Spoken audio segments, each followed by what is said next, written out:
Okay, so if you ever read a book called Ego is the Enemy by Ryan Holiday, what he explains in this book is that the ego can essentially get in the way of us improving ourselves and of making progress. And the reason for that is because, like, let's say, for example, that we're used to doing things a certain way, but then someone comes into our life one day and tells us that, there's actually a better way of doing things than the current way that we're doing it.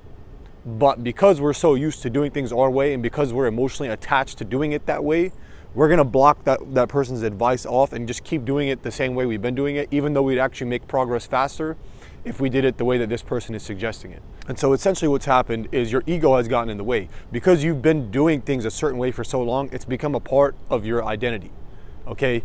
And the ego and your identity are sort of interlinked with each other. And essentially what your ego is the way that you see yourself, okay? It's how you identify yourself. And this could be anything from your family, your culture, your ethnicity, the country that you live in, what your profession is, just anything that you associate to be like who you are, essentially. And this includes ideas and beliefs and ways of doing things. And so, for example, if you're used to going to the gym, and every time you go to the gym, you go in there and you wing it. You don't have a plan or anything like that. You just go in there and you wing it, and you don't like having to think too much, etc. You just want to go in there and just do whatever you feel, whatever. But then someone who's like a personal fitness instructor comes and tells you, hey, actually, if you follow a plan and you follow it for 3 to 4 months and you stick with it and then you don't switch until you get all the value out of it, what will happen is that you will actually make progress faster because the plan is based off like research and someone's actual experience. And it's worked for several people, and actually you won't have to think as much. It'll make your life easier because when you go into the gym, now you don't have to think, you just follow a plan, versus if you're just winging it, you have to decide which machine to use, etc., and that burns willpower. Okay, this is actually what happened to me. I was doing things, I would go to the gym and I would just sort of wing it, okay, and I wasn't very calculated or strategic. I would just go to the gym and I would just wing it, and then I would have to like decide which machines to use, and it would just burn a lot of willpower, and it made me less motivated to go to the gym. And then eventually I found these YouTubers, shout out to the Mind Pump podcast. Okay, actually a buddy of mine found them and then started sending me their videos. So I've watched some of their stuff and I decided they were legit, and so I wanted to purchase one of their courses, one of their workout programs, sorry. It was called MAPS Anabolic, I think that's what it's called. Like MAPS Anabolic Workout Plan. And so I chose that one, okay, and then I started to like follow the plan that they put out in the workout plan. And what I found is that I'm actually much more motivated, and I've slowly been making progress. And like I can visibly see it. And now I don't have to think as much. I just follow this plan, and then that's it. I just follow the plan. Every time I go, I do the workouts repeatedly. That's it. And the workout is a 12-week program, so it's about 3 months. So at the end of the 3 months, I figured, look, okay, like I'll probably have made progress at that point, and then I could purchase another one of their courses and then do that. And then maybe for like a year or two, follow different strategies. And then after a year or two of following different strategies, then I can go off and sort of do my own thing, because I've taken different strategies from people who are actually more experienced and more knowledgeable than I am, and then apply it to my own experience. Which leads me to my next point, which is that ego can often block us off from receiving advice. And this is especially detrimental when it comes to receiving advice from people who are actually experts in their field. A lot of times, many of us don't like taking advice from people because we feel like we already know what's best for us. And we feel like ultimately, if we try to take advice from someone else and we try to do things a certain way, we're not used to that. It doesn't feel natural. It's going to take a lot of effort. It's going to burn a lot of energy. So we just prefer to just keep doing things the same way because we don't want to have to think too much. Okay. And yes, it's probably true that you don't want to take advice from the wrong people. If somebody doesn't know what they're talking about, or they don't know, they're not like an expert in a certain thing, and they're just sort of talking from a lack of experience, then yes, you don't want to follow that person. Okay. But a lot of times, like many of us don't respect like authority figures and people who actually are experts in their field. And that's just not a good thing, simply put, because if that person knows a lot of things in regards to a particular subject and you're not taking advice from that person, well, you're just adding on time to the amount of time it could take you to learn a particular skill or learn a particular subject of study, etc. And many of us we don't like it, right? Especially when they say something that doesn't align with what we believe, and it sort of threatens our reality, okay?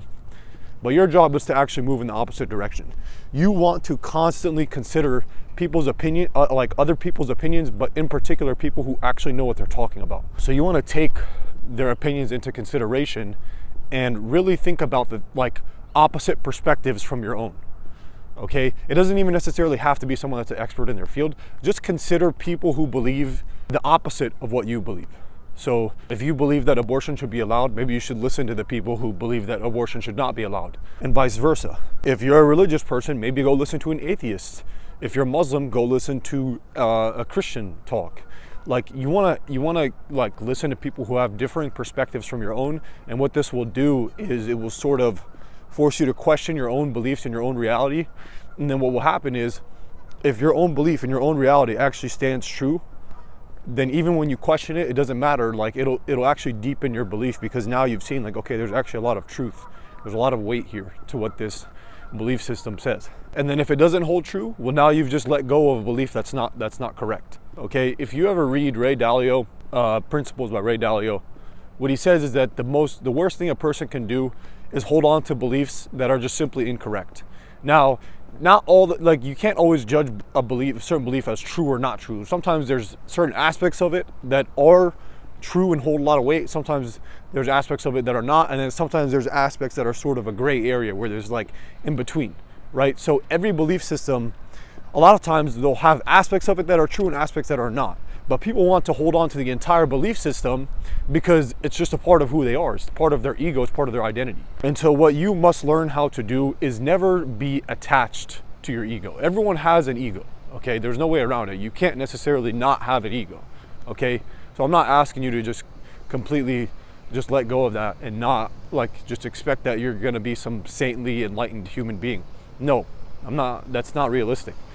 But at the same time, if you have a certain set of beliefs that you hold extremely near and dear to your heart, question it, okay? Never be too attached to any particular belief system or way of doing things, etc. You want to always be open, always be open to trying new things, always be open to having a different belief system, etc. Okay, so learn how to gain detachment from your own thoughts, your own emotions, and your own ego. So what this is going to do is it's going to make you much more flexible and adaptable. And you need to have that in order to be successful, because if you just hang on to one way of doing things, number one, your behavior and the way you move becomes very predictable. So if you're in an area that has a lot of competition like business, etc., people can figure you out extremely easily, and your competition is going to beat you. Okay, and then not just that, but a lot of times if you just times change, especially nowadays, things change extremely quickly. If you're attached to doing things one particular way, when a better way comes along that can take you to where you want to go quicker, you're not going to take it because you're attached to that one way of doing things. So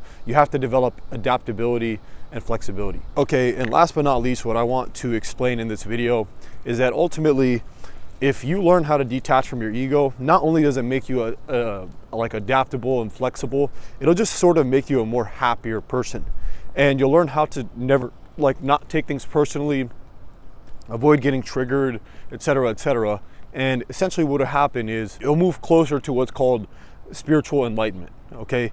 It'll add depth to your personality, and it will make you a more spiritual person.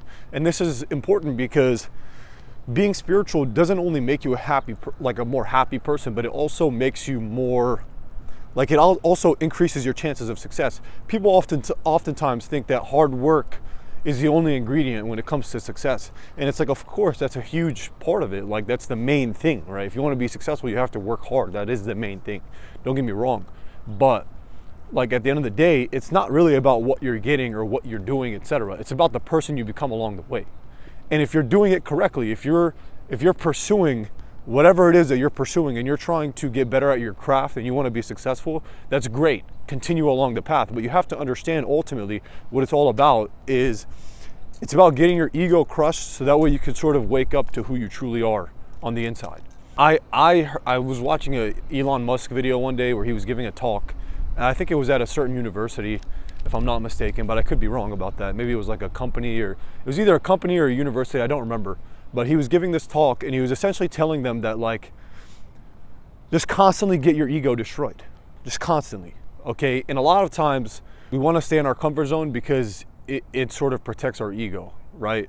Like, we don't want to do things that are outside of our comfort zone because we feel awkward, we feel unnatural, we feel like we're not able to be ourselves, etc., etc. And we look incompetent, we're not good at it, whatever. Okay, so for this purpose, you're gonna want to move in the opposite direction of whatever you're comfortable with. If you're like someone who's very tense and maybe you're kind of shy and in your head, then go to an environment that's literally the direct opposite of that. Go to a party where people are dancing, etc. Go take a dance class. Just do anything that sort of forces you in the opposite direction of just being like strict and rigid, etc. Okay, but ultimately the path to success is all about getting your ego destroyed so that way you can learn about how reality actually works. Okay, the path to success is ultimately about spirituality and learning about who you truly are. Okay, and so that being said, I want to thank you very much for watching this video. Goodbye.